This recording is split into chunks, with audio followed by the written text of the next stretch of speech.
guys, in this video I'm going to show you how to find the area of a sector and the length of an arc of a circle. So the first picture is the area of a sector. So a sector is basically a fraction of the circle, and the measure of the angle and the measure of the arc, which is the degree, is kind of how we figure out what fraction of the circle we're dealing with. So a couple of things that are going to come up that it's important you know the difference between. Whenever you have a degree measure for an angle or the arc, and remember these are central, so that angle would be 20 degrees as well. That 20 degrees is called the measure of the arc, not to be confused with finding the length of an arc. A measure is in degrees. All right, so for this example, we're going to use the 20 degrees, the fraction of the circle. We're going to figure out what fraction of the circle this is by doing 20 degrees divided by 360. That's going to tell us what fraction of the circle we are finding the area of. All right, and we're going to multiply that by the area of the circle itself. So area is equal to pi r squared. Here you can see my radius is 5. So I'm going to plug that whole thing into the calculator and see what we get. So 20 divided by 360 times pi times the radius squared, and I got 4.36. All right, so that would be the area of that sector, and you pretty much do every single area of a sector problem the same. It's the angle over 360 multiplied by the area of the circle, which is pi r squared. All right, arc length is, you can do arc length the same way. You can still do the degree divided by 360, and that will tell you what fraction of the circle you're dealing with. But arc length is a piece of the circumference. So area is pi r squared. The circumference, I can't spell.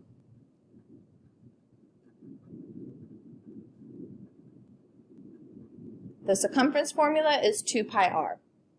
So basically if you replace the pi r squared with 2 pi r, that would give you the length of that arc, what fraction of the circumference it is. All right, there's another unit of measure called a radian, and it's kind of like how, you know, we have the metric system, like with centimeters and meters versus inches and feet. Or another way of looking at it is if you've ever read a recipe, where most of the time in America when we have a recipe, you might have 1 cup of flour, but like over in other parts of the world, they weigh their flour to put it in a recipe. So it might say, you know, 6 grams of flour. So it's kind of the same thing. A radian is just one way of measuring a circle. You've just never seen it before. So this is what a radian is. It sounds similar to the radius of a circle because that's how you create radians. You create them with the length of the radius. So I have a little piece of string here, and hopefully you can see the length of my string is about the same length as the radius. If I take the string and I start tracing around the circumference of the circle, this arc, and I'm going to connect this here, this arc is the same length as the radius. So if my radius was 2 inches, this length is also 2 inches. That means this angle is 1 radian. And yes, we can convert that to a degree. We'll go over that in a little bit. But there's a relationship that forms here. So I'm going to continue to draw. So here's another arc that is the same length as my radius, which means this is another radian.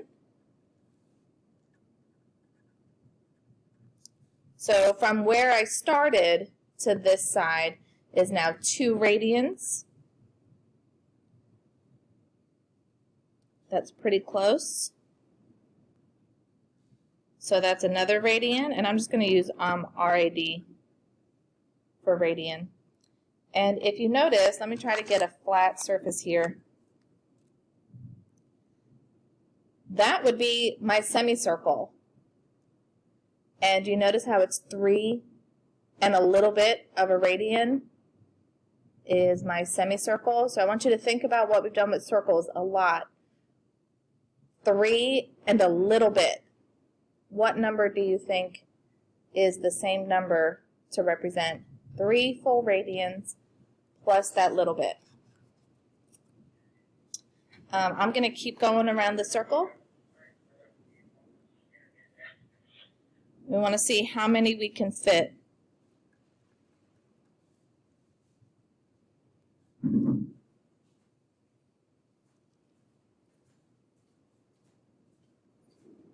So we can fit 1, 2, 3, 4, 5, 6 full radians plus this little bit. Do you remember the formula for circumference? The formula for circumference is 2 pi r. What does 2 pi equal? 6.28. There's your 6 full radians plus that extra little bit. That would be the 0.28. So a radian is nice because it directly relates to the circumference of a circle, which when we're doing arc length is a section of the circumference of a circle. So while you can totally use a similar formula to the one for sector, there is a much easier formula to use when you have radians.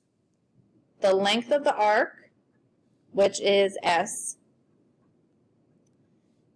can be found if you have the radian angle and you multiply that by the radius. And that's it. It's basically like a scale factor for a circle because the radians are the same no matter how big your circle is. So the length of the arc really just depends on the radius of your circle. So if you have the radian measure, you multiply it by the radius, and that will give you the length of your arc, because a radian is already a fraction of the circle. So most often you can identify that something is a radian. First of all, if it says the word radian, that's your dead clue. But a lot of the times you're going to see pi in your number. And that's because pi is equal to 180 degrees. And remember when I was showing you, if I use that as a straight edge, and you can kind of see that diameter, which means that this semicircle is 180 degrees, there's your 3.14. Right? So 180 degrees is pi. So if I told you you had a 45-degree angle, the way that you convert a degree to a radian is you simply multiply by pi over 180. I don't know if any of you have taken physical science or chemistry yet, but one easy way to do a conversion is to make sure your units cancel out. A unit from the numerator should cancel with a unit from the denominator. And in this case, I'm trying to cancel out the degree. So I would just figure out basically what 45 over 180 is. And I'm supposed to have pi in my answer. So this would convert to pi over 4.